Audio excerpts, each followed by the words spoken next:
La Grande Pyramide de Gizeh est l'une des structures les mieux documentées de l'Antiquité. Pendant des siècles, l'explication dominante a affirmé qu'elle fut construite sous le règne du pharaon Khéops vers 2560 avant notre ère par une main-d'œuvre organisée de dizaines de milliers d'ouvriers utilisant des traîneaux, des rampes et des cordes. Cette version repose sur des données archéologiques solides, des inscriptions retrouvées sur des sites adjacents et les écrits d'Hérodote. Elle constitue le socle officiel de l'égyptologie contemporaine. Pourtant, dès que l'on examine les détails techniques de cette construction, des questions surgissent. Certaines caractéristiques de la pyramide révèlent une précision de fabrication qui dépasse ce que les outils attribués à l'Ancien Empire permettaient théoriquement d'atteindre. Ce n'est pas l'existence de la pyramide qui pose problème, c'est la nature exacte de son ingénierie. La Grande Pyramide de Gizeh mesure à sa base 230,33 mètres de côté. Les relevés modernes effectués par des équipes d'ingénieurs et de géomètres au cours du XXe siècle ont établi que l'écart entre le côté le plus long et le côté le plus court de cette base n'excède pas 4,4 cm. Rapporté à l'ensemble de la structure, cela représente une marge d'erreur inférieure à 0,02%. Les quatre angles de la base s'approchent de 90 degrés avec une précision de moins d'une minute d'arc. Cette régularité géométrique n'est pas une approximation grossière admirée de loin. Elle a été mesurée avec des instruments modernes de haute précision et confirmée à plusieurs reprises par des équipes indépendantes. Pour comprendre ce que ces chiffres impliquent, il faut les replacer dans leur contexte technique. Un chantier de construction contemporain, utilisant des niveaux laser, des théodolites numériques et des systèmes GPS, considère une marge d'erreur de 1% comme tout à fait acceptable pour une structure de grande envergure. La Grande Pyramide, construite selon la chronologie officielle il y a environ 4500 ans, présente une précision géométrique qui rivalise avec les standards de l'ingénierie du XXe siècle. Ce constat seul ne prouve rien d'extraordinaire en termes d'origine ou de méthode, mais il oblige à poser une question fondamentale. Quels outils, quelles méthodes de mesure et quel niveau d'organisation ont permis d'atteindre ce résultat avec les moyens attribués à l'ancien empire égyptien? L'égyptologie classique répond à cette question par plusieurs arguments. Les Égyptiens de l'ancien empire maîtrisaient la géométrie pratique. Ils utilisaient dans des cordes graduées, des équerres en bois, des niveaux à eau et des instruments d'alignement solaire. Des papyrus mathématiques comme le papyrus Rhind, daté d'environ 1550 avant notre ère mais supposément copié d'un texte plus ancien, témoignent d'une connaissance avancée des fractions, des surfaces et des volumes. Des expériences menées par des archéologues expérimentaux ont démontré qu'il est possible, en utilisant uniquement des outils en cuivre, des cordes et des niveaux à eau, d'atteindre des niveaux de précision remarquables sur de petites surfaces. Ces démonstrations sont convaincantes dans leur principe général. Cependant, le passage de la démonstration à petite échelle à une structure de 2,6 millions de blocs de pierre représente un saut qualitatif que ces expériences n'ont jamais entièrement reproduit. La précision géométrique de la base de la pyramide n'est pas simplement une question de compétence des artisans individuels. Elle exige que cette précision soit maintenue de manière cohérente sur une surface de plus de 53 000 m², à travers des centaines de milliers d'opérations de taille et de poses distinctes réalisées sur une période estimée entre 10 et 20 ans selon les sources. La moindre accumulation d'erreurs aurait produit des déviations visibles et mesurables. Ce n'est pas ce que les relevés révèlent. Il y a également la question du nivellement du plateau rocheux. Avant même de poser le premier bloc, les tablettes d'argile de la Mésopotamie ancienne naturelle sur l'ensemble de la base plus directe sur les mesures montrent que ce socle rocheux présente une variation de niveau de moins de 2,1 cm sur l'intégralité de sa surface.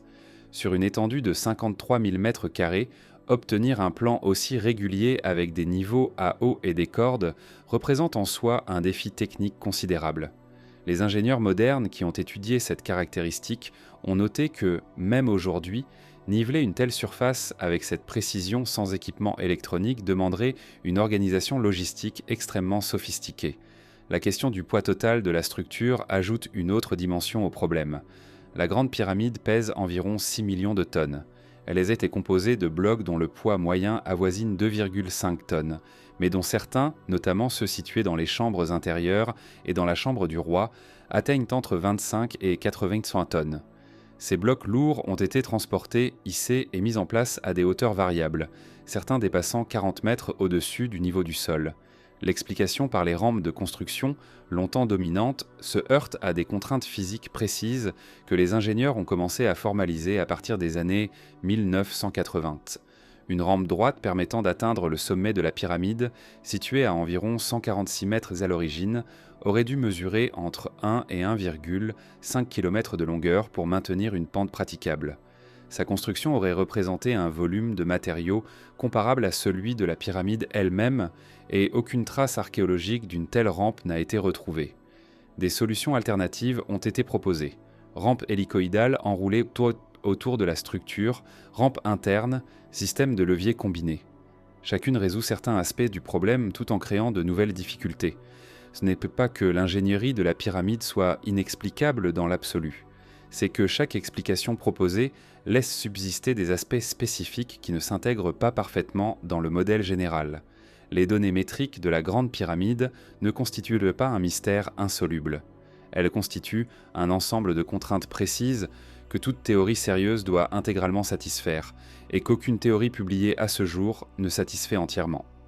Les blocs de calcaire qui forment la majeure partie du corps de la Grande Pyramide proviennent en grande partie de la carrière de Toura, située sur la rive orientale du Nil, à environ 13 km du site de Gizeh.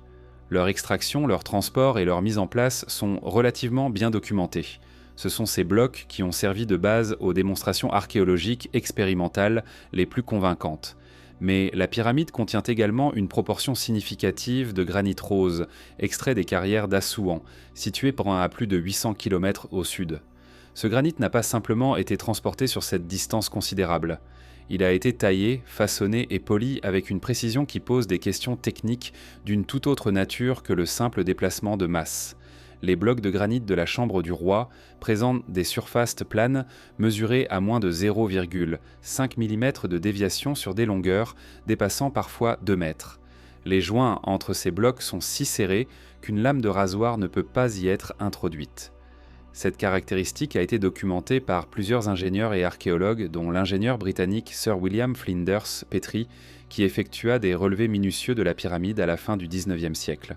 Petrie, qui n'était pas un partisan des théories alternatives, fut lui-même contraint de noter que la précision de ces joints représentait un niveau de travail optique, plutôt qu'un simple travail de construction. Il compara la régularité de certaines surfaces de granit à celles produites par des opticiens modernes sur des lentilles de verre. Cette observation de Petrie n'est pas anodine. Elle distingue deux catégories de précision très différentes. La première est la précision structurelle, qui concerne les dimensions générales des blocs et leur alignement dans la construction. La seconde est la précision de surface, qui concerne la qualité et la régularité de la finition des faces exposées. Produire des surfaces planes à l'échelle de quelques dixièmes de millimètre sur du granit, un matériau dont la dureté sur l'échelle de Mohs se situe entre 6 et 7, exige des outils dont la dureté est supérieure à celle du matériau travaillé. Le cuivre, qui constituait l'essentiel de la métallurgie de l'Ancien Empire, présente une dureté de 3 sur cette même échelle. Du cuivre pur ne peut pas rayer du granit, et encore moins le polir à une précision submillimétrique. L'égyptologie propose deux réponses à ce problème. La première fait appel aux abrasifs. Des poudres de quartz, de corindon ou de sable mêlé d'eau auraient un permis associé à des outils en cuivre servant simplement de support mécanique d'abraser progressivement la surface du granit jusqu'à obtenir la planéité souhaitée. Cette technique est documentée dans d'autres contextes de l'Antiquité. Elle est lente, elle exige une main-d'œuvre considérable, mais elle est physiquement plausible. La seconde réponse mentionne l'utilisation de percuteurs en diorite, une roche dont la dureté dépasse celle du granit, retrouvée sur plusieurs sites de carrières égyptiennes. Ces outils auraient permis une dégrossiture initiale avant le polissage abrasif. Ces explications sont techniquement recevables pour expliquer la fabrication de surfaces planes de qualité artisanale. Elles deviennent beaucoup plus difficiles à défendre lorsqu'on examine les dimensions et la quantité des pièces concernées. La chambre du roi contient 9 dalles de plafond en granit rose, dont chacune pèse entre 25 et 40 tonnes. Leur surface inférieure, visible depuis l'intérieur de la chambre, présente toute la planéité documentée par Petrie. Mais ces surfaces ne sont pas simplement planes. Elles ont été taillées pour s'emboîter dans une configuration architecturale précise, avec des tolérances de joints qui excèdent trop largement ce que la technique abrasive à la main, appliquée à des blocs de cette masse, permet d'expliquer de manière satisfaisante. Chris Dunn, ingénieur américain spécialisé dans les techniques d'usinage de précision, a effectué des analyses comparatives entre les surfaces de granit de la Grande Pyramide et les pièces produites par des machines-outils modernes. Dans son ouvrage de 1998, il a documenté plusieurs cas où les tolérances géométriques observées sur les pièces en granit égyptien correspondent plus étroitement aux standards de l'usinage mécanique contemporain qu'aux résultats attendus d'un travail artisanal, même hautement qualifié. Ces conclusions ont été contestées par des égyptologues qui soulignent que Dunn n'est pas archéologue et que ces mesures ont été effectuées sans le protocole rigoureux d'une étude académique formelle. Ces critiques sont légitimes sur le plan méthodologique. Elles ne constituent cependant pas une réfutation des observations métriques elles-mêmes. Un aspect particulièrement difficile à expliquer concerne les caissons en granit retrouvés dans certaines chambres, notamment le sarcophage de la chambre du roi. Ce sarcophage en granit rouge est taillé dans un bloc monolithique. Son intérieur présente des angles droits avec une précision mesurée et ses parois présentent une uniformité d'épaisseur, qui implique que l'intérieur et l'extérieur ont été travaillés selon un plan précis et coordonné. Petrie nota que les copeaux de forage visibles sur ce sarcophage suggéraient l'utilisation d'un outil rotatif capable d'exercer une pression constante et contrôlée sur une surface de granit. Un tel outil rotatif à action mécanique contrôlée n'appartient pas au répertoire des techniques attribuées à l'Ancien Empire. Aucun artefact de ce type n'a été retrouvé sur aucun site archéologique égyptien de cette période.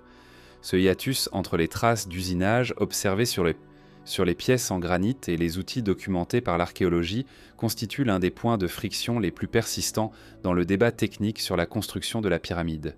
Il ne s'agit pas d'une preuve de l'existence de technologies inconnues ou d'une intervention extérieure. Il s'agit d'un écart factuel entre ce que les surfaces révèlent et ce que l'inventaire archéologique des outils permet d'expliquer.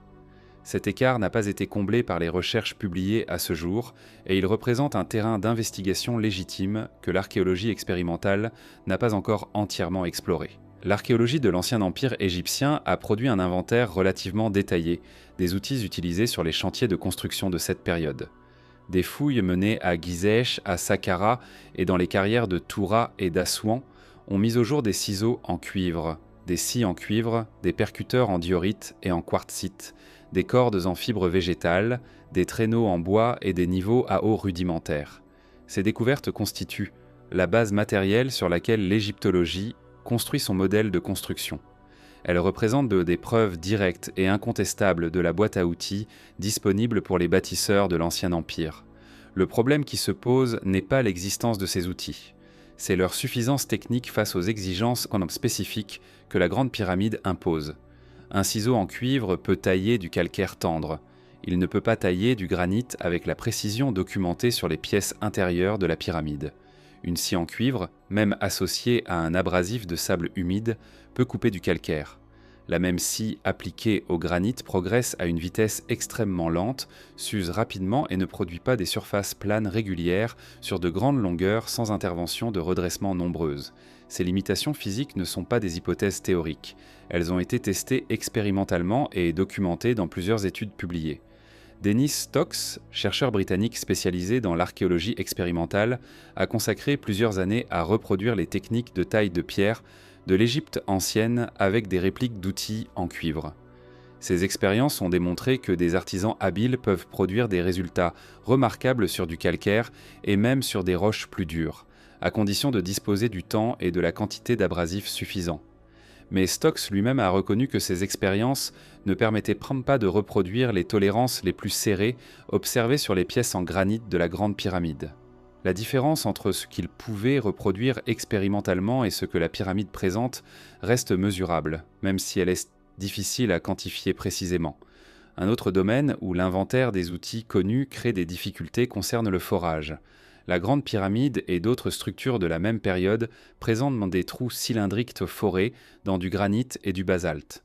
Les carottes extraites par ce forage, retrouvées sur plusieurs sites, présentent des stries hélicoïdales régulières, indiquant une rotation continue de l'outil de forage. La régularité et le pas de ces stries ont été analysés par Petrie et, plus récemment, par plusieurs ingénieurs. Ces analyses suggèrent que l'outil de forage avançait dans la roche à une vitesse d'environ 2,5 mm par rotation, avec une pression exercée sur l'outil estimée entre 1 et 2 tonnes. Ces paramètres dépassent largement ce qu'un foreur humain peut exercer manuellement de manière contrôlée et régulière. L'égyptologie propose l'hypothèse d'un forage par arc à cordes, dans lequel un tube cylindrique en cuivre associé à un abrasif de sable serait entraîné en rotation par un arc, avec un poids posé sur le sommet pour exercer la pression nécessaire. Cette technique, c'est plausible en principe, et des variantes de ce dispositif ont été utilisées dans plusieurs cultures anciennes. Cependant, reproduire expérimentalement les stries observées sur les carottes égyptiennes avec ce type de dispositif n'a pas encore été accompli de manière satisfaisante. Les tentatives de reproduction publiées produisent des stries irrégulières et des vitesses d'avance beaucoup plus lentes que celles calculées à partir des artefacts originaux. La question des scies à grandes lames pose des problèmes analogues. Certains blocs de granit présentent des traces de coupes rectilignes sur des longueurs, dépassant 2 mètres, avec une régularité qui implique le maintien d'une trajectoire droite sur toute la longueur de la coupe. Maintenir une telle rectitude sur du granit dur avec une scie en cuivre actionnée manuellement exige un dispositif de guidage rigide dont aucun exemple n'a été retrouvé sur les sites archéologiques de cette période. Les systèmes de guidage de scie, dans la tradition artisanale documentée de l'Égypte ancienne, étaient utilisés pour le bois et non pour la pierre. Ce que cette accumulation d'observations suggère n'est pas nécessairement l'existence de machines sophistiquées au sens moderne du terme. Ce peut être simplement que certaines techniques utilisées par les constructeurs de la pyramide n'ont pas laissé de traces archéologiques directes, soit parce que les outils concernés étaient fabriqués dans des matériaux périssables, soit parce que les sites de fabrication et d'usinage n'ont pas encore été localisés et fouillés. L'absence de preuve archéologique d'un outil n'est pas une preuve de son absence. Mais cette réserve méthodologique fonctionne dans les deux directions. Elle ne permet pas non plus de confirmer que les seuls outils documentés étaient suffisants pour produire tous les résultats observés. Ce que l'inventaire archéologique des outils de l'Ancien Empire révèle avec certitude, c'est une maîtrise artisanale avancée du travail de la pierre, une organisation logistique sophistiquée des chantiers et une capacité à mobiliser des ressources humaines considérables. Ce qu'il ne résout pas entièrement, c'est la question des mécanismes précis, qui ont permis d'atteindre les tolérances les plus serrées documentées sur les pièces en granit. Cette zone d'incertitude n'invalide pas le modèle archéologique dominant. Elle en marque simplement les limites actuelles, et ces limites méritent d'être examinées honnêtement plutôt que minimisées. La Grande Pyramide est orientée selon les 4 points cardinaux, avec une précision qui a longtemps intrigué les astronomes et les ingénieurs. Le côté nord de la base s'écarte du nord géographique véritable de seulement 3 minutes et 6 secondes d'arc vers l'ouest. Les 4 faces de la pyramide sont alignées sur les directions cardinales avec une précision remarquable, les 2 faces les mieux orientées ne déviant du nord et du sud vrai que de quelques fractions de degrés. Cet alignement ne concerne pas seulement la Grande Pyramide. Les 2 autres pyramides principales du plateau de Gizeh, celles de Képhren et de Mykérinos, présentent également des alignements cardinaux précis, et les 3 structures sont disposées selon un axe diagonal orienté de manière cohérente sur le plateau. Obtenir un alignement cardinal précis sans boussole magnétique, qui n'apparaît pas dans la technologie égyptienne documentée, exige de recourir aux observations astronomiques. 2 méthodes principales ont été proposées par les chercheurs. La première repose sur l'observation du Soleil et la bissection des ombres. En traçant l'ombre d'un gnomon vertical sur une surface plane au cours d'une journée, on obtient une courbe dont les 2 branches correspondant au matin et au soir forment des arcs symétriques par rapport à la direction nord-sud. En bissectant l'angle formé par 2 points équidistants sur ces arcs, on obtient une ligne méridienne précise. Cette technique est simple, efficace et entièrement compatible avec les moyens de l'Ancien Empire. La seconde méthode fait appel aux étoiles circumpolaires, c'est-à-dire aux étoiles qui ne se couchent jamais à la latitude de Gizeh et décrivent dans des cercles continus autour du pôle céleste. En observant les points d'ascension et de coucher d'une même étoile circumpolaire sur l'horizon artificiel créé par un mur circulaire de hauteur connue, puis en bissectant l'angle formé par ces 2 directions, on obtient la direction du nord céleste avec une grande précision. L'astronome britannique John Norris et, plus récemment, Kate Spence de l'Université de Cambridge ont analysé ces méthodes et proposé des reconstructions détaillées. Spence, dans un article publié dans la revue Nature en 2000, a suggéré que les Égyptiens utilisaient l'alignement simultané de deux étoiles circumpolaires, Kochab et Mizar, pour déterminer le nord. Elle a calculé que cet alignement, qui correspondait précisément à la date de construction de la pyramide, si l'on accepte une correction de la chronologie officielle d'une vingtaine d'années. Cette proposition de Spence a été contestée par d'autres chercheurs, notamment par Ed Krupp et Anthony Ferral, qui ont avancé des objections concernant la précision de la méthode et la cohérence de la datation proposée. Ces débats académiques sont révélateurs d'une difficulté fondamentale. Nous pouvons identifier des méthodes astronomiques qui auraient en tête théoriquement permis d'atteindre l'alignement observé, mais nous ne pouvons pas déterminer avec certitude laquelle de ces méthodes a effectivement été utilisée, faute de documentation directe sur les procédures de mesure employées par les constructeurs. Ce qui complique davantage l'analyse, c'est la question de la précision résiduelle. La méthode de la bisection des ombres solaires, correctement appliquée, peut atteindre une précision de l'ordre de quelques minutes d'arc. La méthode des étoiles circumpolaires, dans sa version la plus raffinée, peut produire des résultats comparables. L'alignement de la Grande Pyramide, avec son écart de 3 minutes et 6 secondes, se situe à l'intérieur de ce que ces méthodes peuvent théoriquement produire. Ce n'est donc pas la précision elle-même qui pose problème, mais la question de la répétabilité et de la stabilité de la mesure sur un chantier de construction actif. Maintenir un alignement de référence précis pendant la durée d'un chantier estimé à plusieurs décennies exige que les marqueurs de référence soient protégés, régulièrement vérifiés et corrigés si nécessaire. Une erreur d'alignement introduite au début du chantier, même minime, se trouverait amplifiée par la construction successive des assises et produirait des déviations croissantes. Le fait que l'alignement soit maintenu avec cohérence jusqu'au sommet de la structure implique soit que l'alignement de base était établi avec une précision suffisante pour absorber les erreurs d'exécution cumulées, soit que des vérifications et corrections étaient effectuées à différentes étapes de la construction. L'ingénieur Robert Bauval a proposé une analyse différente de l'orientation de la pyramide, centrée non pas sur l'alignement cardinal, mais sur la disposition des 3 pyramides de Gizeh par rapport à la ceinture d'Orion, telle qu'elle apparaissait dans le ciel égyptien vers 10 500 avant notre ère. Cette proposition, connue sous le nom de théorie de la corrélation d'Orion, a eu un retentissement considérable dans les milieux non académiques depuis sa publication en 1994. Elle a également été critiquée par des astronomes et des égyptologues qui soulignent que la corrélation entre la disposition des pyramides et la ceinture d'Orion n'est qu'approximative, et qu'elle correspond mieux à la configuration céleste de 10 500 avant notre ère qu'à celle de 2500 avant notre ère, uniquement si l'on accepte certains ajustements dans la comparaison. Ce que les analyses d'orientation révèlent, indépendamment de leurs implications chronologiques ou symboliques, c'est que les constructeurs de la Grande Pyramide possédaient une maîtrise pratique de l'astronomie d'observation suffisamment développée pour intégrer les données célestes dans la planification d'un chantier de construction à grande échelle. Cette maîtrise est cohérente avec les connaissances astronomiques documentées dans les textes égyptiens de la même période.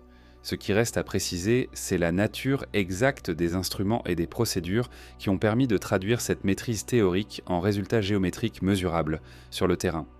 La chronologie officielle de la construction de la Grande Pyramide est fondée principalement sur la durée du règne de Khéops, estimée à environ 23 ans selon les listes royales égyptiennes. Si la pyramide a été construite pendant ce règne, et si l'on soustrait les années probables dédiées à la planification initiale et à la finalisation des travaux, la fenêtre de construction active se réduit à environ 20 ans. Durant cette période, 2,6 millions de blocs de pierre ont été taillés, transportés, hissés et mis en place. Ce chiffre conduit à un calcul qui a été repris et discuté par des ingénieurs depuis plusieurs décennies. Si l'on divise 2,6 millions de blocs par 20 ans de travail actif, et si l'on considère une journée de travail de 10 heures sur 365 jours par an, on obtient un rythme de pause d'environ 12 blocs par heure, soit un bloc toutes les 5 minutes, de manière ininterrompue pendant 20 ans. Ce calcul de base suppose que tous les blocs ont le même poids moyen, ce qui est faux puisque la pyramide contient des blocs dont la masse varie de 2 à 80 centtonnes.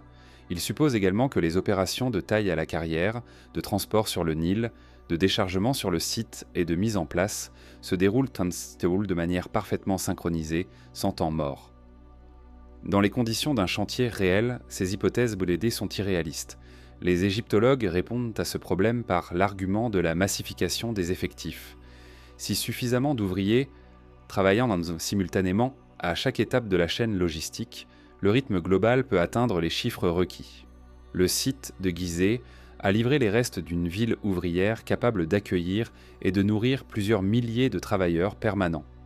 Des traces de boulangeries industrielles, de brasseries, de boucheries et d'installations de stockage ont été découvertes et documentées.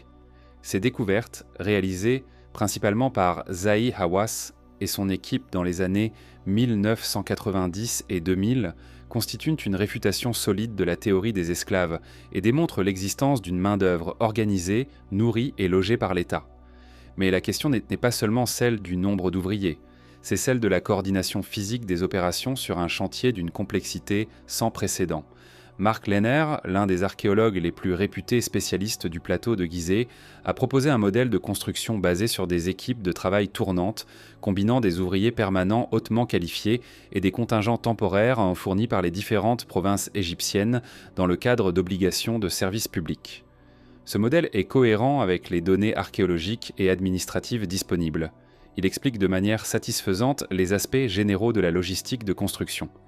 Ce que le modèle de Lehner n'explique pas entièrement, c'est la gestion de la précision géométrique dans un contexte de massification du travail. Augmenter le nombre d'ouvriers accélère les opérations de déplacement de masse et de mise en place approximative. Mais la précision de taille et d'ajustement des blocs, notamment dans les zones de la pyramide où les tolérances de joints sont les plus serrées, n'est pas une opération qui se parallélise facilement. Elle exige des artisans hautement qualifiés, travaillant lentement et méthodiquement. Ces deux exigences contradictoires, rapidité dans le déplacement de masse et lenteur dans le travail de précision, doivent avoir coexisté sur le chantier, impliquant une organisation du travail extrêmement hiérarchisée et spécialisée, dont les modalités précises restent largement hypothétiques. La question du transport fluvial ajoute une autre dimension au problème logistique. Les blocs de granit d'Assouan devaient être transportés sur plus de 800 km le long du Nil. Ce transport par voie d'eau est techniquement réalisable avec des radeaux ou des barges en bois. Le journal de Merer, un papyrus découvert en 2013 près du port de Wadi el-Jarf, offre une documentation directe et précieuse sur une partie de ces opérations logistiques. Ce document décrit le travail d'une équipe d'élite chargée de transporter des blocs de calcaire depuis les carrières de Toura jusqu'au site de Gizeh. Il mentionne des horaires de navigation, des quantités transportées et des procédures administratives qui témoignent d'une organisation bureaucratique avancée. Cependant, le journal de Merer ne couvre qu'une fraction des opérations logistiques impliquées dans la construction de la pyramide.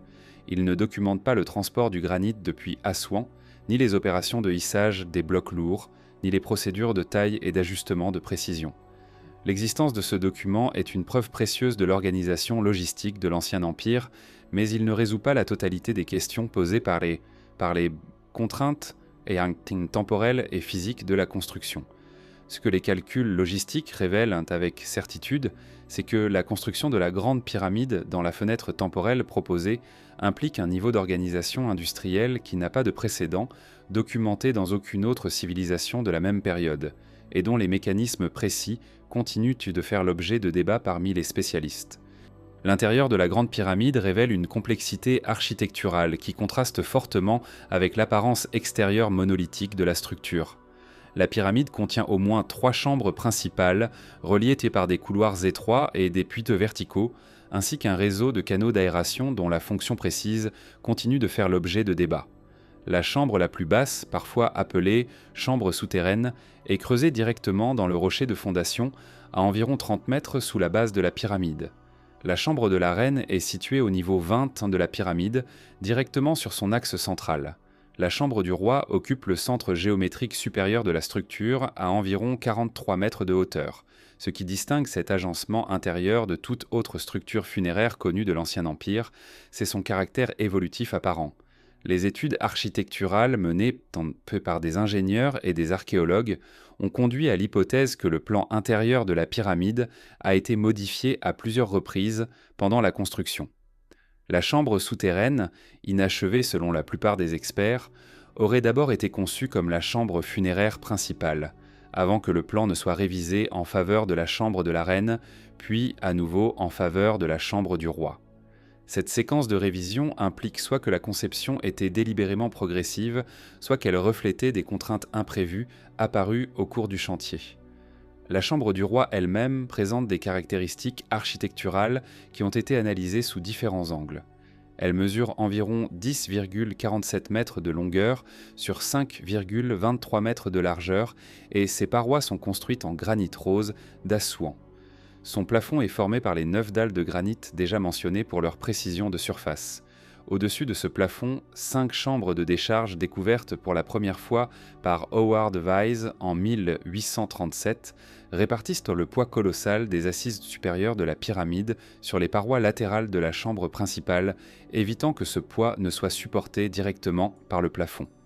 Cette solution ingénieuse de distribution des charges révèle une compréhension pratique avancée de la mécanique des structures. Les 4 canaux d'aération, 2 partant de la chambre du roi et 2 de la chambre de la reine, constituent l'un des aspects les plus discutés de l'architecture intérieure. Ceux de la chambre du roi débouchent à l'extérieur de la pyramide et permettent une ventilation naturelle. Ceux de la chambre de la reine ne débouchent pas à l'extérieur, mais s'arrêtent à quelques centimètres de la paroi externe de la chambre, scellée par des dalles de calcaire. En 1993, le robot Upuaut 2, développé par l'ingénieur allemand Rudolf Gantenbrink, a remonté l'un de ces canaux et découvert une porte miniature en calcaire munie de 2 poignées en cuivre.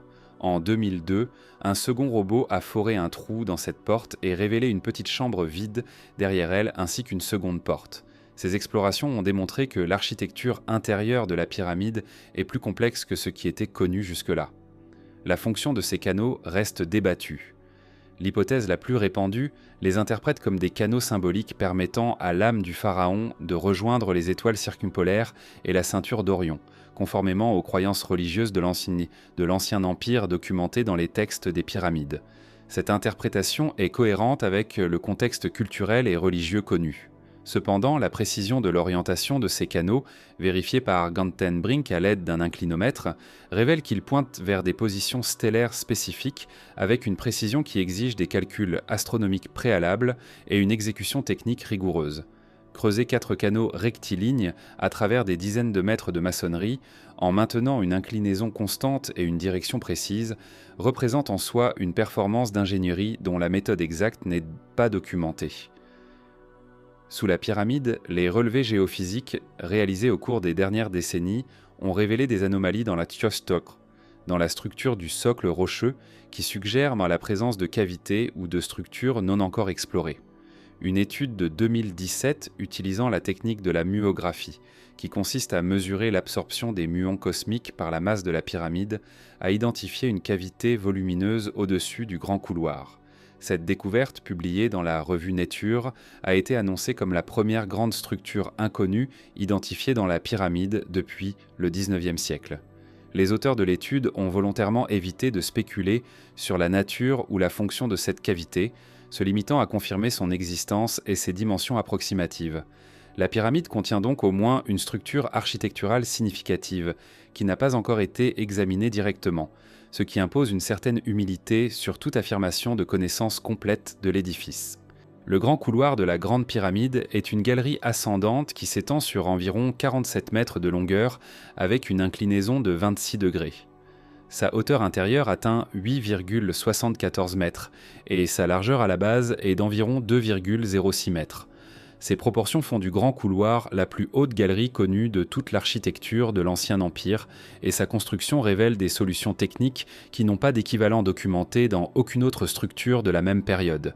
Les parois latérales du couloir sont construites en 7 assises de calcaire finement taillées, dont chacune est légèrement en encorbellement vers l'intérieur, créant une section transversale en forme de voûte polygonale. Cette géométrie n'est pas décorative. Elle distribue les contraintes mécaniques exercées par le poids de la maçonnerie environnante de manière à éviter l'effondrement de la galerie sous la charge colossale qui pèse sur elle depuis 4500 ans. La précision de construction du grand couloir a été mesurée par plusieurs équipes d'ingénieurs. Les parois sont planes à moins d'un millimètre sur des longueurs de plusieurs mètres, et l'alignement de la galerie suit une ligne droite ascendante sans déviation mesurable sur toute sa longueur. Cette rectitude implique que le tracé de la galerie a été établi avec précision avant le début de sa construction, et que ce tracé a été maintenu à travers des dizaines d'assises de maçonnerie distinctes. La méthode utilisée pour maintenir cet alignement sur une structure en construction active, où l'espace de travail se réduisait progressivement à mesure que les murs montaient, n'est pas documentée.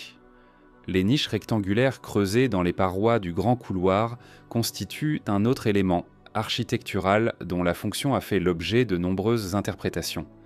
Ces niches, régulièrement espacées sur les parois latérales, ont été interprétées comme des logements pour des poutres de bois servant au mécanisme de fermeture des couloirs, comme des emplacements pour des torches ou des lampes, ou comme des dispositifs acoustiques. Aucune de ces interprétations n'a fait l'objet d'une démonstration expérimentale convaincante. Ce qui est certain, c'est que ces niches ont été créées intentionnellement, avec une régularité d'espacement et une précision de taille qui excluant une origine accidentelle. Les propriétés acoustiques du grand couloir ont été étudiées par plusieurs équipes de chercheurs depuis les années 1990. Des mesures réalisées par des acousticiens ont révélé que la galerie présente des caractéristiques de résonance inhabituelles, avec des fréquences de résonance qui se situent dans le registre de la voix humaine et de certains instruments de percussion. Ces propriétés acoustiques ne constituent pas une preuve de fonction intentionnelle, car toute cavité de ces dimensions produirait des effets de résonance comparables. Mais elles ont alimenté des théories selon lesquelles le grand couloir aurait pu servir à des rituels sonores ou à des pratiques de méditation acoustique. Ces hypothèses restent entièrement spéculatives en l'absence de documentation textuelle ou archéologique les soutenant. Ce qui distingue fondamentalement le grand couloir de toutes les autres galeries funéraires connues de l'Égypte ancienne, c'est son échelle. Les tombes royales de la même période, y compris celles des prédécesseurs immédiats de Khéops, ne contiennent pas de galeries intérieures de dimensions comparables. La décision de créer une galerie de près de 9 mètres de hauteur à l'intérieur d'une pyramide en maçonnerie représente un choix architectural qui sort de toute continuité avec les traditions funéraires documentées. Elle implique des calculs de charge et de résistance des matériaux qui présupposent une connaissance pratique de la mécanique des structures que nous ne pouvons pas simplement supposer disponibles sans documentation. John Romer, historien de l'architecture égyptienne, a soutenu dans ses travaux que le grand couloir représente la solution à un problème pratique de construction plutôt qu'un espace architectural conçu pour une fonction symbolique. Selon cette analyse, la galerie aurait servi à stocker les blocs de granit qui allaient être utilisés pour fermer le couloir ascendant après la momification du pharaon. La hauteur exceptionnelle de la galerie s'expliquerait par la nécessité d'y stocker ces blocs en position inclinée, prêts à glisser en place au moment de la fermeture définitive des couloirs. Cette interprétation fonctionnelle est cohérente avec la mécanique de fermeture documentée dans d'autres pyramides de l'Ancien Empire, et elle fournit une explication économique à une caractéristique architecturale apparemment disproportionnée. Cependant, même dans cette interprétation fonctionnelle, la précision de construction du grand couloir reste une question ouverte. Stocker des blocs de granit en vue d'une fermeture mécanique n'exige pas des parois planes au millimètre ni un alignement rectiligne parfait sur 47 mètres. La qualité d'exécution de la galerie dépasse les exigences fonctionnelles de n'importe laquelle des interprétations proposées. Elle suggère soit une culture du travail bien fait qui s'appliquait indépendamment de la visibilité ou de la fonction des éléments construits, soit des exigences techniques liées à la précision globale de la structure dont nous ne percevons pas encore la logique complète. Depuis le XIXe siècle, des dizaines de théories alternatives à la rampe de construction traditionnelle ont été proposées pour expliquer comment les blocs de la Grande Pyramide ont été hissés jusqu'à leur position définitive. Ces théories vont des plus pragmatiques aux plus spéculatives, et leur analyse révèle autant sur les limites des méthodes archéologiques que sur la réalité physique du chantier. Comprendre pourquoi chaque théorie bute sur des obstacles spécifiques est indispensable pour évaluer l'état réel du problème. La théorie de la rampe frontale droite, longtemps la plus répandue dans les manuels d'égyptologie, suppose la construction d'une rampe inclinée partant du sol et s'élevant jusqu'à la hauteur atteinte par la construction à un moment donné. Cette rampe aurait été allongée et surélevée progressivement à mesure que la pyramide montait. Le problème principal de cette théorie est mathématique. Pour maintenir une pente praticable d'environ 8%, une rampe permettant d'atteindre le sommet original de 146 mètres devrait mesurer environ 1825 mètres de longueur et contenir un volume de matériaux de remplissage estimé entre 4 et 7 fois le volume de la pyramide elle-même. Aucune trace archéologique d'un tel volume de matériaux n'a été identifiée aux abords immédiats du site de Gizeh. La théorie des rampes hélicoïdales enroulées autour de la pyramide en spirale montante a été proposée pour résoudre le problème du volume de remplissage. Une telle rampe serait beaucoup plus courte pour une hauteur donnée et utiliserait la surface même de la pyramide en construction comme support. Mais elle crée deux difficultés majeures. D'abord, les angles de la pyramide, dont la précision a été documentée, auraient été constamment masqués par la rampe pendant la construction, rendant impossible leur vérification et leur correction en cours de chantier. Ensuite, les changements de direction à chaque angle de la pyramide auraient exigé des dispositifs de guidage complexes pour les traîneaux chargés de blocs lourds, dont aucun exemple archéologique n'est connu. L'architecte français Jean-Pierre Houdin a proposé à partir de 2007 une théorie de rampe interne selon laquelle la majeure partie de la construction aurait utilisé une rampe hélicoïdale, creusée dans le corps même de la pyramide en construction. Cette rampe interne aurait permis d'hisser les blocs jusqu'aux 2/3 environ de la hauteur finale, le dernier tiers étant traité par une autre méthode. Houdin a appuyé sa théorie sur des simulations informatiques et sur l'identification d'une microgravimétrie anormale dans le corps de la pyramide qui pourrait correspondre à l'emplacement d'une telle rampe. Sa théorie a reçu une attention sérieuse de la communauté scientifique et elle représente l'une des contributions les plus rigoureuses au débat sur les méthodes de construction. Mais elle n'a pas encore été confirmée par des investigations directes dans le corps de la pyramide. L'ingénieur américain Joseph West et d'autres chercheurs ont proposé des mécanismes de levage utilisant des dispositifs à bascule ou des systèmes de levier combinés qui permettraient d'élever des blocs lourds par succession d'opérations courtes sans nécessiter de longues rampes. Ces mécanismes sont physiquement plausibles pour des blocs de taille moyenne, mais leur efficacité pour les blocs de 40 à 80 tonnes des chambres intérieures est beaucoup moins convaincante. La quantité d'ouvriers nécessaire pour exercer la force requise sur un levier suffisamment long pour déplacer un bloc de 50 tonnes dépasse le nombre que l'espace de travail disponible à l'intérieur de la pyramide peut accueillir simultanément. Des théories plus radicales ont été avancées, notamment celle de l'ingénieur français Joseph Davidovits, qui a proposé dès les années 1970 que les blocs de calcaire de la pyramide n'étaient pas des blocs taillés dans la roche, mais des blocs moulés à partir d'un géopolymère, c'est-à-dire un béton de calcaire reconstitué. Cette théorie éliminerait les problèmes de transport et de hissage, puisque la matière première liquide aurait été versée dans des moules directement sur le site de construction à chaque niveau. Davidovits a appuyé sa théorie sur des analyses chimiques de plusieurs blocs, qui selon lui révèlent des compositions incompatibles avec un calcaire naturel non modifié. Ces analyses ont été contestées par d'autres géochimistes qui ont attribué les compositions observées à des variations naturelles dans les calcaires de la région de Gizeh. Le débat sur la théorie du géopolymère illustre un problème méthodologique récurrent dans l'étude de la Grande Pyramide. Les mêmes données de base, dans ce cas les analyses chimiques des blocs, peuvent être interprétées de manière radicalement différente selon les présupposés théoriques des chercheurs et la méthodologie analytique utilisée. L'absence d'un protocole d'analyse standardisé accepté par toutes les parties rend difficile la résolution définitive de ces désaccords. Ce n'était pas une caractéristique propre à l'égyptologie. C'est un problème général dans toutes les disciplines où les données disponibles sont fragmentaires et où les hypothèses ne peuvent alors pas être testées par expérimentation directe. Ce que l'examen des théories alternatives révèle dans son ensemble, c'est que le problème de la construction de la Grande Pyramide est composé de plusieurs sous-problèmes distincts, qui n'ont pas nécessairement la même solution. Le transport des blocs de calcaire depuis Toura, le transport du granit depuis Assouan, la taille de précision des blocs intérieurs, le hissage des blocs lourds des chambres et le maintien de la précision géométrique globale sont autant de défis techniques qui peuvent avoir été résolus par des méthodes différentes. Aucune théorie unique publiée à ce jour ne donne une réponse satisfaisante à l'ensemble de ces sous-problèmes simultanément, ce qui suggère que la réalité du chantier était probablement plus complexe et plus diversifiée que n'importe quel modèle simplifié ne peut le représenter.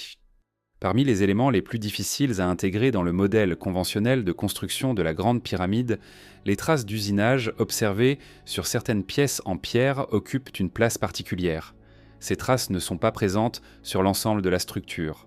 Elles se concentrent sur des pièces spécifiques, principalement des éléments en granit et en basalte, et leur nature a été analysée par plusieurs ingénieurs et chercheurs dont les observations, bien que contestées, n'ont pas été entièrement réfutées.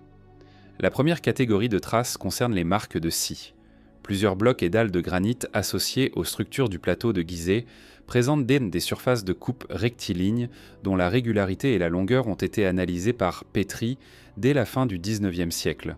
Petrie nota que certaines de ces surfaces de coupe présentaient des stries parallèles régulièrement espacées, cohérentes avec une scie à lame continue progressant dans la roche à vitesse constante. La régularité de ces stries les contraste avec ce qu'on attendrait d'une scie actionnée manuellement, dont les irrégularités de pression et de vitesse produiraient normalement des stries d'espacement variables. La seconde catégorie concerne les marques de forage. Des trous cylindriques de forêt dans du granit et du basalte ont été retrouvés sur plusieurs sites du plateau de Gizeh et dans les carrières associées. L'analyse des carottes résiduelles et des parois de ces trous a révélé des caractéristiques qui ont retenu l'attention des ingénieurs. Les stries hélicoïdales visibles sur les parois de certains trous présentent un pas constant, c'est-à-dire une avance par tour constante de l'outil de forage. Ce pas, calculé par Petrie à environ 2,5 mm par rotation, est compatible avec une pression exercée sur l'outil d'environ 1 tonne à 1,5 tonne. Cette pression constante et ce pas régulier sont caractéristiques d'un forage mécanique à vitesse et pression contrôlée, non d'un forage manuel. Christopher Dunn, dans ses analyses publiées à la fin des années 1990, a étendu ses observations à d'autres artefacts du plateau de Gizeh, notamment des fragments de basalte retrouvés près du temple funéraire de Khéops. Il a identifié sur ces fragments des surfaces planes dont la planéité, mesurée à l'aide d'une règle de précision, correspond aux spécifications des surfaces usinées par des machines-outils industrielles. Il a également documenté des fragments présentant des angles droits intérieurs dont le rayon de courbure dans le coin est inférieur à ce que produisent les outils de coupe conventionnels à main. Ces observations l'ont conduit à proposer l'existence d'outils rotatifs à grande vitesse dans la technologie égyptienne ancienne, une proposition que l'archéologie ne soutient pas. Les critiques s'adressées aux analyses de Dunn sont de plusieurs ordres. La première est méthodologique. Ces mesures ont été effectuées sans le protocole de documentation et de vérification requis par les publications académiques et les pièces analysées n'ont pas été systématiquement replacées dans leur contexte archéologique. La seconde est interprétative. La présence de surfaces planes et de stries régulières peut s'expliquer par un travail artisanal hautement qualifié, utilisant des outils conventionnels, sans nécessité de recourir à des technologies inconnues. La troisième est sans comparative. Des niveaux de précision similaires ont été atteints par des artisans de d'autres cultures anciennes, notamment en Mésoamérique et en Asie, en utilisant des techniques entièrement documentées. Ces critiques sont recevables et justifient l'empruntement à la prudence dans l'interprétation des observations de Dunn. Elles ne constituent cependant pas une démonstration que les explications conventionnelles sont suffisantes, car aucune reproduction expérimentale publiée n'a reproduit l'ensemble des caractéristiques observées sur les artefacts originaux, en utilisant uniquement les outils attribués à l'Ancien Empire. L'écart entre les observations sur les artefacts et les résultats des reproductions expérimentales reste mesurable et documenté. Un aspect particulièrement révélateur concerne le plateau de basalte, retrouvé à l'est de la Grande Pyramide, près du temple funéraire. Ce plateau, dont la surface a été analysée par plusieurs équipes, présente une planéité exceptionnelle sur une grande surface. Les analyses de surface effectuées sur ce plateau ont révélé que sa planéité correspond à des tolérances de quelques centièmes de millimètres sur des longueurs de plusieurs mètres. Cette planéité dépasse ce qui est strictement nécessaire pour une surface de sol, même dans un contexte rituel ou cérémoniel, et elle suggère soit un niveau de soin artisanal exceptionnellement élevé, soit l'utilisation de méthodes de finition dont la nature précise n'est pas documentée. Ce que l'ensemble de ces observations révèle n'est pas une preuve d'une technologie radicalement différente de ce que l'Ancien Empire est supposé avoir maîtrisé. C'est une accumulation de données métriques qui résistent à une explication complète par les seuls outils documentés.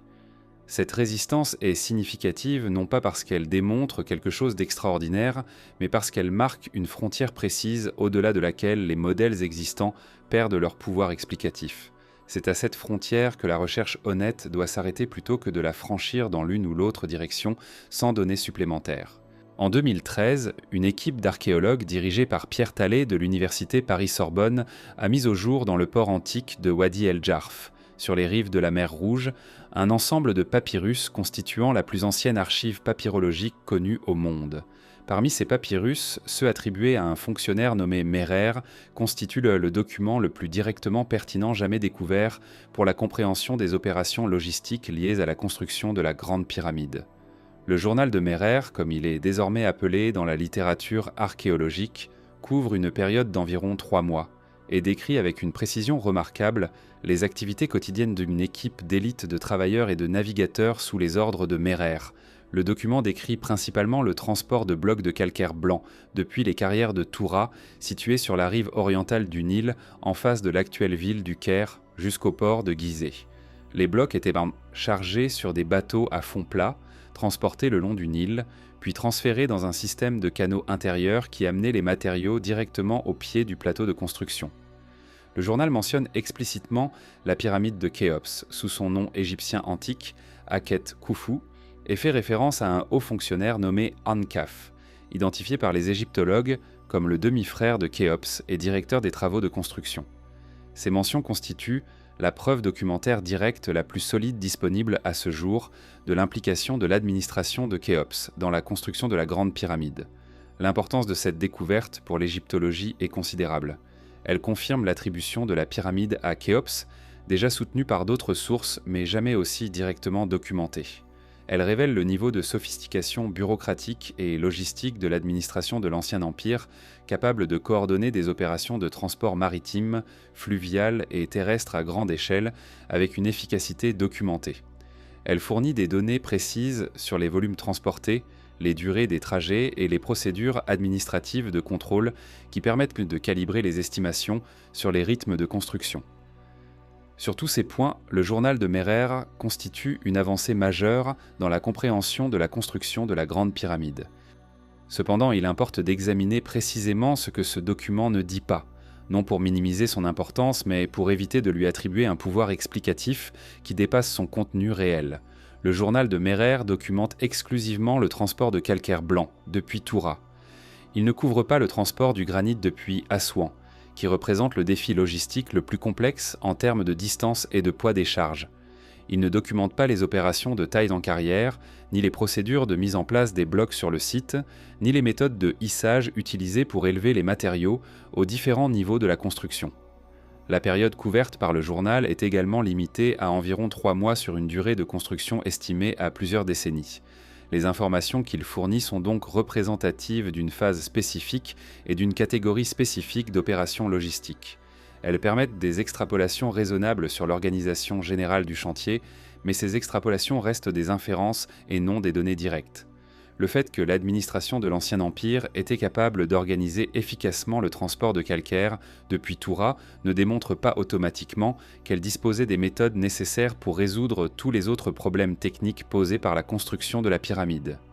Pierre Talley lui-même a été prudent dans les conclusions qu'il a tirées du journal de Merer, soulignant que le document constitue une fenêtre précieuse mais limitée sur la réalité du chantier. D'autres chercheurs ont été moins nuancés, présentant la découverte comme une réfutation définitive des théories alternatives sur la construction de la pyramide.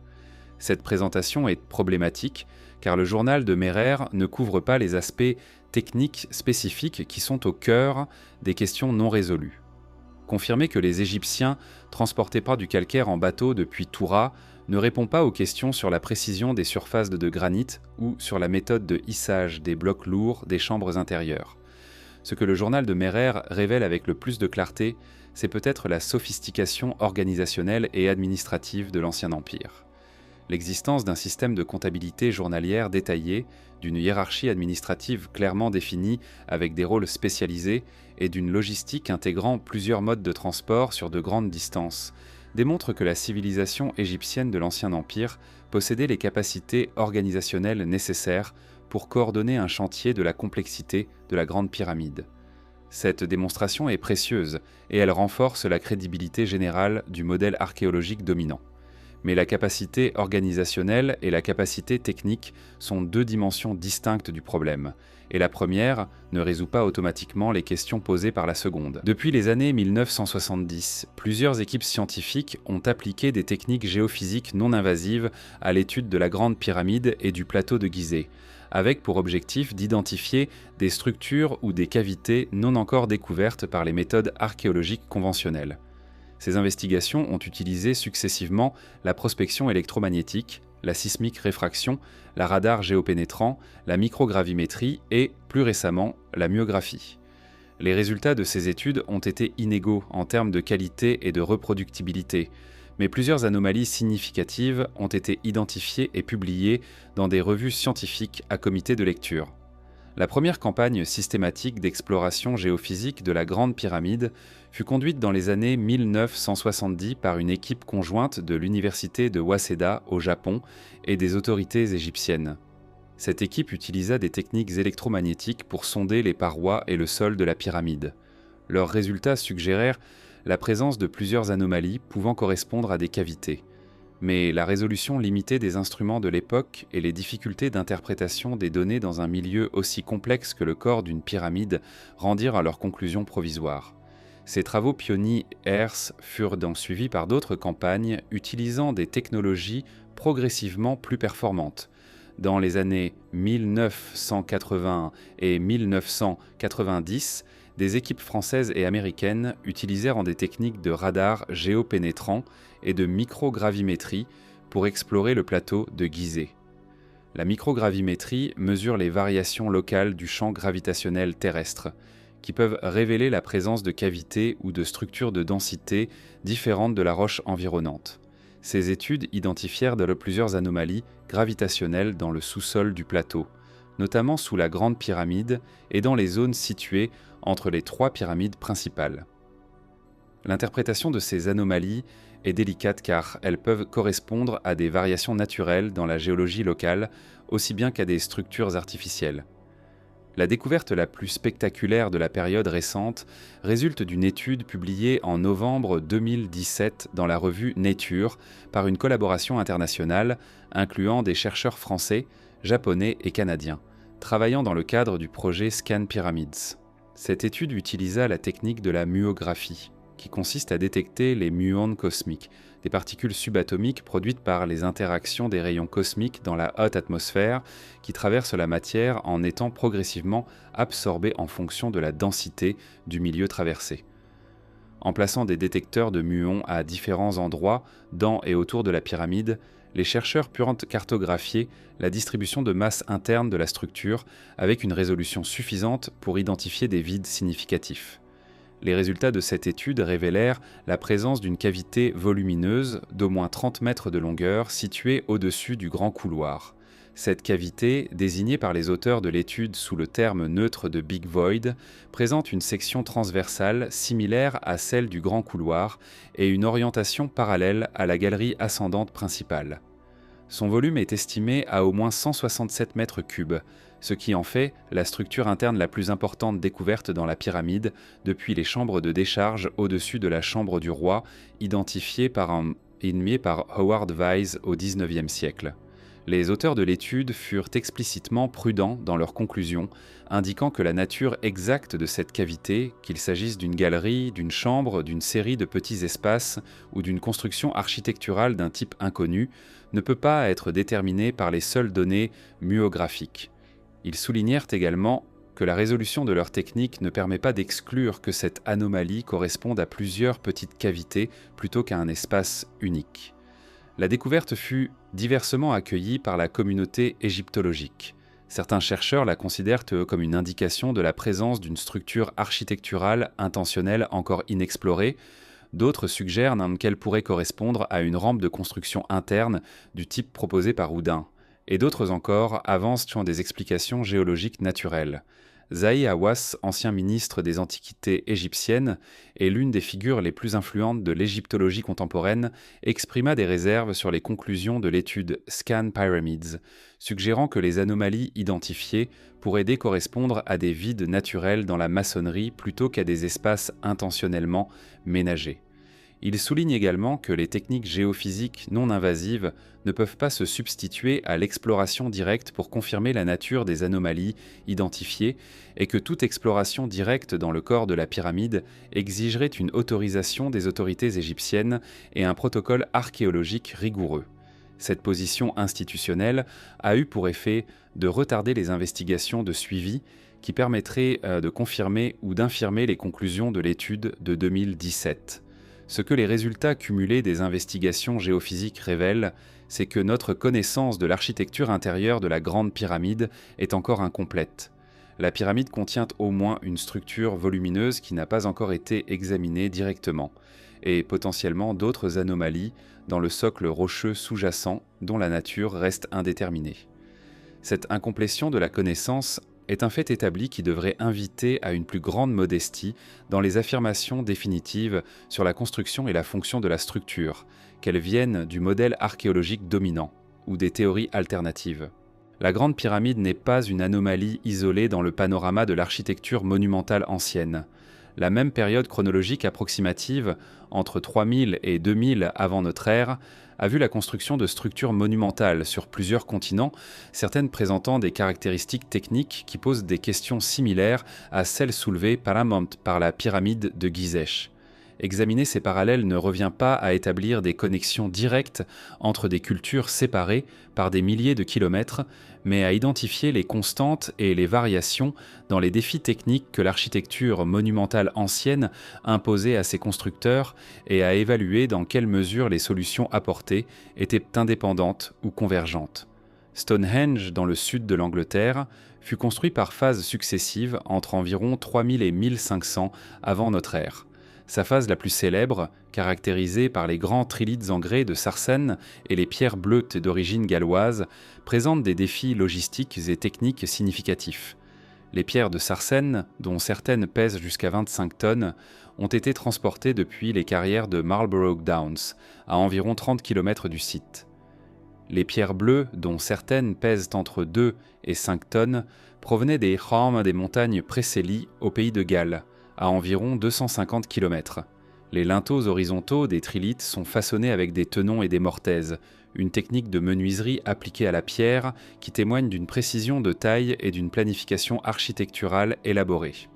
Pumapunku, en Bolivie, est un complexe de structures en pierre associé à la civilisation Tiwanaku, florissante entre environ 400 et 1000 après notre ère. Les blocs de grès rouge et d'andésite gris qui composent cette structure présentent des caractéristiques d'usinage qui ont suscité une attention considérable. Certains blocs sont façonnés avec des rainures rectilignes et des encoches de précision millimétrique. Des angles droits intérieurs mesurés sur ces blocs présentent des rayons de courbure minimes qui impliquent l'utilisation d'outils de coupe dont la géométrie est difficile à reproduire avec des outils en pierre ou en bronze.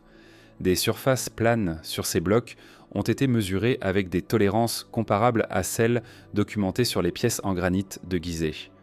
Ces observations ont alimenté des théories sur l'utilisation de technologies avancées dans les Andes préhispaniques, théories qui se heurtent aux mêmes objections méthodologiques que celles formulées à l'encontre des analyses analogues à Gizeh. Les mégalithes de Baalbek, au Liban actuel, constituant peut-être l'exemple le plus spectaculaire de manutention de blocs de pierre dans l'Antiquité. Le podium du temple de Jupiter, construit à l'époque romaine sur des fondations préexistantes, incorpore les trilithons, 3 blocs de calcaire taillés dont chacun pèse entre 800 et 1000 tonnes. Ces blocs ont été extraits d'une carrière voisine, où guide encore un bloc non terminé pesant environ 1650 tonnes, le plus grand bloc de pierre taillé jamais documenté dans le monde.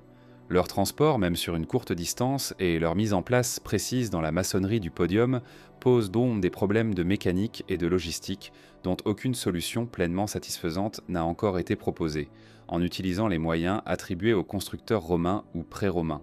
Ces parallèles entre sites disparates révèlent un schéma récurrent. Dans plusieurs régions du monde et à des périodes distinctes, des sociétés sans technologie métallurgique avancée ont réalisé des travaux de maçonnerie monumentale, impliquant le déplacement, la taille et la mise en place de masses de pierre considérables avec des niveaux de précision qui défient les explications basées uniquement sur les outils documentés. Cette convergence peut s'expliquer de plusieurs manières non exclusives. Elle peut refléter une capacité humaine universelle à développer des solutions ingénieuses face à des contraintes physiques similaires. Elle peut résulter de l'existence de techniques de travail de la pierre hautement efficaces qui n'ont pas été préservées dans le registre archéologique en raison de leur caractère organique ou éphémère. Elle peut également indiquer que nous sous-estimons systématiquement les capacités techniques des sociétés pré-industrielles. Graham Hancock, auteur britannique de nombreux ouvrages sur les civilisations anciennes, a utilisé ces parallèles pour argumenter en faveur d'une civilisation mondiale perdue dont les connaissances techniques auraient été transmises à plusieurs cultures distinctes après un cataclysme global hypothétique survenu vers 10 000 avant notre ère. Cette thèse, exposée notamment dans son ouvrage de 1995 Empreintes des dieux, a connu un succès populaire considérable mais a été largement rejetée par la communauté académique. Les égyptologues, les archéologues andins et les préhistoriens ont unanimement critiqué la méthodologie de Hancock, soulignant qu'il sélectionne les données qui soutiennent sa thèse tout en ignorant les preuves abondantes de développement culturel local et graduel dans chacune des civilisations qu'il cite. Ces critiques méthodologiques sont fondées. Cependant, le rejet de la thèse de Hancock ne résout pas les questions techniques spécifiques que posent les sites mégalithiques qu'il mentionne. La réfutation d'une mauvaise explication n'équivaut pas à la validation d'une explication alternative satisfaisante. Les parallèles entre Gizeh, Stonehenge, Puma Punku et Baalbek constituent des données qui méritent une investigation rigoureuse indépendamment des théories dans lesquelles elles ont été enrôlées. Ce que ces sites partagent n'est pas nécessairement une origine commune.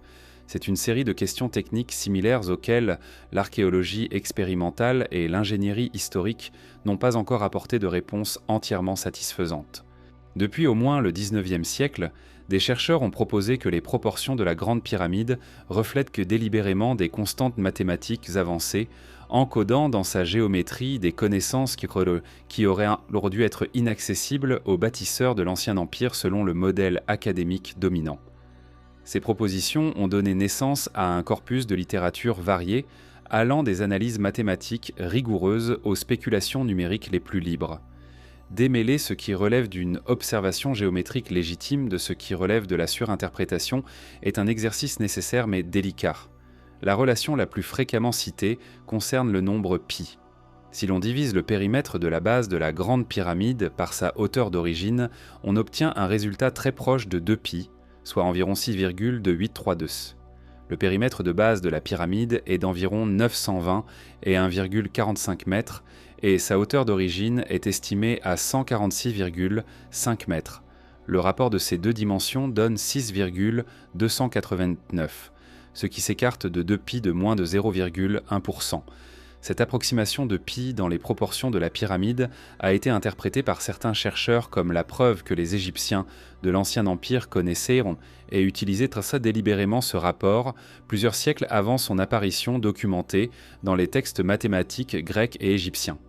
L'égyptologie propose une explication alternative simple et élégante à cette observation.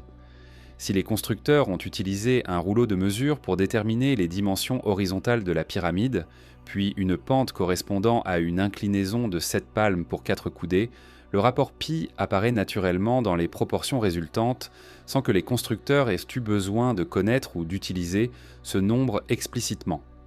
La relation entre la circonférence et le diamètre d'un cercle serait incorporée dans les proportions de la pyramide comme un sous-produit d'une méthode pratique de mesure, non comme une intention mathématique consciente.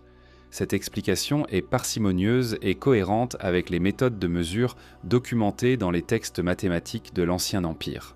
La seconde relation mathématique fréquemment citée implique le nombre d'or, phi, approximativement égal à 1,618. L'apothème de la face de la Grande Pyramide, c'est-à-dire la ligne reliant le milieu d'une arête de base au sommet en passant par le milieu de la face, mesure environ 186,4 mètres.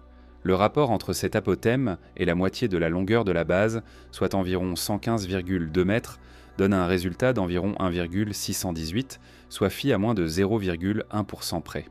Cette apparition du nombre d'or dans les proportions de la pyramide a également été interprétée comme délibérée par certains chercheurs. L'explication alternative, similaire à celle proposée pour Pays, suggère que cette relation émerge naturellement des mêmes méthodes pratiques de construction, sans impliquer une connaissance explicite du nombre d'or. Ce qui complique l'évaluation de ces relations mathématiques, c'est le problème de la sélection a posteriori. Toute structure de grande taille possède des centaines de rapports géométriques mesurables entre ces différentes dimensions. Si l'on cherche parmi ces rapports ceux qui approximent des constantes mathématiques connues, on en trouvera nécessairement un certain nombre, ne serait-ce que par coïncidence statistique. La validité d'une relation mathématique dans les proportions d'une structure ancienne ne peut être établie que si l'on peut démontrer quel cas a été intentionnellement visé par les constructeurs, ce qui exige soit une documentation textuelle, soit un nombre suffisant de relations indépendantes et précises pour exclure la coïncidence. John Taylor, mathématicien britannique du XIXe siècle, et plus tard Charles Piazzi Smith, astronome royal d'Écosse, furent parmi les premiers à développer une théorie systématique des encodages mathématiques dans la Grande Pyramide, proposant notamment que la pyramide encodait la distance de la Terre au Soleil et d'autres constantes cosmiques. Ces théories, connues sous le nom de pyramidologie, furent vigoureusement critiquées par Petrie lui-même, qui démontra que les mesures utilisées par Smith avaient été sélectionnées ou ajustées pour faire correspondre les résultats aux valeurs désirées. Cette critique fondamentale de la pyramidologie reste valide. La liberté de choisir quelles dimensions mesurer, quelles unités utiliser et quel degré d'approximation accepter permet de trouver presque n'importe quelle constante mathématique dans presque n'importe quelle structure de grande taille. Cependant, cette critique générale de la pyramidologie ne résout pas entièrement la question des relations mathématiques les plus robustes, notamment celles impliquant π et φ. Ces deux relations sont indépendantes l'une de l'autre, elles s'appuient sur les mêmes dimensions de base de la structure et elles apparaissent avec une précision supérieure à ce que la plupart des exemples de pyramidologie peuvent revendiquer. La question de savoir si elles sont intentionnelles ou émergentes ne peut être tranchée définitivement sans documentation textuelle des procédures de conception utilisées par les architectes de Khéops, documentation qui n'a pas encore été découverte. Ce que l'on peut affirmer avec certitude, c'est que les textes mathématiques de l'Ancien Empire, notamment le papyrus Rhind et le papyrus de Moscou, témoignent d'une maîtrise pratique avancée de la géométrie des pyramides tronquées et des calculs de volume et de surface. Les problèmes inclus dans ces textes démontrent que les mathématiciens et les architectes égyptiens travaillaient régulièrement avec des rapports géométriques complexes et des approximations sophistiquées. L'apparition de π et de φ dans les proportions de la Grande Pyramide est donc cohérente avec le niveau général de sophistication mathématique de la civilisation qui l'a construite, même si la nature intentionnelle ou émergente de ces relations spécifiques reste indéterminée. La proposition qu'une civilisation avancée antérieure aux dynasties égyptiennes connues aurait joué un rôle dans la construction ou la conception de la Grande Pyramide occupe une place particulière dans le débat sur les origines de cette structure. Cette proposition, dans ses versions les plus développées, s'appuie sur une convergence d'arguments provenant de plusieurs domaines. L'analyse géologique des structures du plateau de Gizeh, la chronologie astronomique des alignements stellaires, les traditions textuelles égyptiennes sur des temps primordiaux et les anomalies techniques déjà examinées dans les sections précédentes. Évaluer cette proposition exige de distinguer ses composantes empiriques de ses composantes spéculatives. Le géologue américain Robert Schoch de l'Université de Boston a proposé, à partir de 1991 et dans plusieurs publications ultérieures, que le Grand Sphinx de Gizeh est significativement plus ancien que la date conventionnellement acceptée de circa 2500 avant notre ère. Son argument principal repose sur l'analyse des profils d'érosion visibles sur le corps du sphinx et sur les parois de l'enceinte dans laquelle il se trouve. Schoch distingue deux types d'érosion sur le site, une érosion par l'eau, présentant des profils arrondis et des sillons verticaux caractéristiques de l'action de fortes précipitations, et une érosion par le vent et le sable présentant des profils différents. Il soutient que les profils d'érosion hydraulique sur le sphinx correspondent à une période d'humidité climatique intense qui précède l'assèchement progressif du Sahara, ce qui placerait la taille originale du sphinx à une date antérieure à 5000 avant notre ère au minimum, et potentiellement avant 7000 avant notre ère. Cette proposition a été contestée par des égyptologues et des géologues. Mark Lehner et Zahi Hawass ont argumenté que les profils d'érosion peuvent s'expliquer par des facteurs autres que les précipitations directes, notamment par les crues du Nil et par les variations d'humidité liées aux inondations périodiques.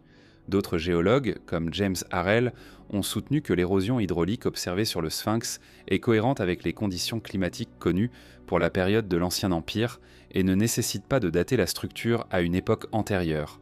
Ces contre-arguments sont sérieux et ont été développés dans des publications académiques révisées par des pairs. Cependant, la proposition de Schoch n'a pas été entièrement réfutée. Elle a suscité un débat géologique substantiel dans lequel les deux parties avancent des arguments techniques légitimes. Ce que les deux camps semblent s'accorder à reconnaître, c'est que les profils d'érosion du sphinx et de son enceinte sont anormaux par rapport aux érosions observées sur d'autres structures calcaires de la même période sur le plateau de Gizeh. L'explication de cette anomalie, qu'elle fasse appel à une datation plus ancienne ou à des conditions micro-environnementales spécifiques, reste ouverte. Parallèlement à l'argument géologique, des chercheurs comme John Anthony West et, plus récemment, Graham Hancock ont mobilisé des données astronomiques pour soutenir l'existence d'une civilisation antérieure.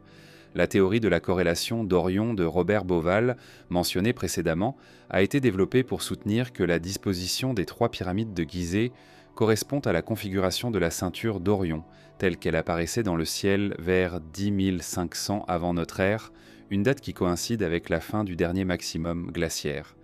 L'hypothèse est que cette date symbolique aurait été encodée dans la disposition des pyramides par des constructeurs qui voulaient commémorer ou localiser temporellement une période antérieure de haute civilisation. Cette théorie se heurte à plusieurs objections. La corrélation entre la disposition des pyramides et la ceinture d'Orion n'est qu'approximative.